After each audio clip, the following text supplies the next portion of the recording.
मुत्तलिब निहायत फिक्रमंद दिल के साथ काबा के सामने आ खड़े हुए। इधर जब हाथी काबा की हद में दाखिल हुए तो वह आगे बढ़ने से रुक गए।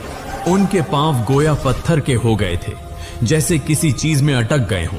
तब अब्राहा और उसके सिपाहियों ने चालाकी से जबरदस्ती हाथियों का रुख दूसरी तरफ मोड़ दिया और उन्हें अच्छा अच्छा खाना खिलाया, और वह सारा खाना ऐन काबा के सामने बिखेर दिया। हाथी उस खाने के लालच में दोबारा काबा की तरफ बढ़ने लगे। इसी वक्त अब्दुल मुत्तलिब आंखों में आंसू लिए काबा के दरवाजे की जंजीर को मजबूती से पकड़ लेते हैं। काबा पर सर रखकर अल्लाह ताला के हुजूर रोते हुए दुआ करते हैं और कहते हैं, ऐ अल्लाह रब्बुल आलमीन, यह घर तेरा है और इसकी हिफाजत की जिम्मेदारी भी तेरी है। हम तो सिर्फ तेरे गौलाम और बंदे हैं, हमारे बस में कुछ भी नहीं रहा। अब तू ही इस घर की हिफाजत फरमा। यह दुआ अभी पूरी भी नहीं हुई थी कि अल्लाह ताला की रहमत से आसमान से सैकड़ों अबाबिल परिंदे मक्का की तरफ लपकने लगे। हर परिंदे के पास 3-3 कंकर थे, एक चोंच में और 2 पंजों में।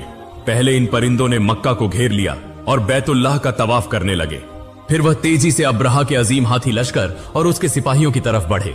यह देखकर दादा अब्दुल मुत्तलिब को यकीन हो गया कि आज कोई ताकत काबा को नुकसान नहीं पहुंचा सकती। अल्लाह ने उनकी दुआ कबूल फरमा ली है। फिर उन्हीं अबाबिल परिंदों ने अपने पास मौजूद कंकर बारिश की तरह हाथी लश्कर पर बरसा दिए। हर कंकर इस तरह सिपाहियों के जिस्मों को चीरता हुआ अंदर घुस जाता कि वह फौरन हलाक हो जाते। यह मंजर इतना खौफनाक था कि बाकी सिपाही भागने की कोशिश भी न कर सके। कंकरों की जरब से 60,000 सिपाही और 13 हाथी हलाक हो गए। यहां तक कि खुद अब्राहा भी वहीं मौत के मुंह में चला गया। इस तरह अल्लाह ताला ने उस दिन काफिरों के हाथों से बैतुल्लाह की हिफाजत फरमाई। कुरान पाक में अल्लाह ताला ने इस वाकये का जिक्र सूरह ए फील में फरमाया है। क्या तुमने नहीं देखा कि तुम्हारे रब ने हाथी वालों के साथ क्या सुलूक किया? क्या उसने उनकी चाल को नाकाम नहीं बना दिया और उन पर झुंड के झुंड अबाबील परिंदे भेज दिए जो उन पर कंकर फेंकते थे। फिर उसने उन्हें खाए हुए भूसे की तरह कर दिया। इस वाकये के तकरीबन 2 महीने बाद लोग अपने अपने कामों में मसरूफ थे, मगर पूरी कायनात में खुशी की एक लहर दौड़ गई।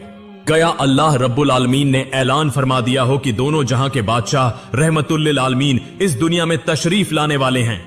यह खबर सुनकर गोया जानवर और परिंदे खौशी से झूम उठे, दरख्त खौशी से सरशार हो गए, चांद और सूरज खुश हुए, हां तक कि समंदर, पहाड़ और दरिया भी खुशी में झूम उठे।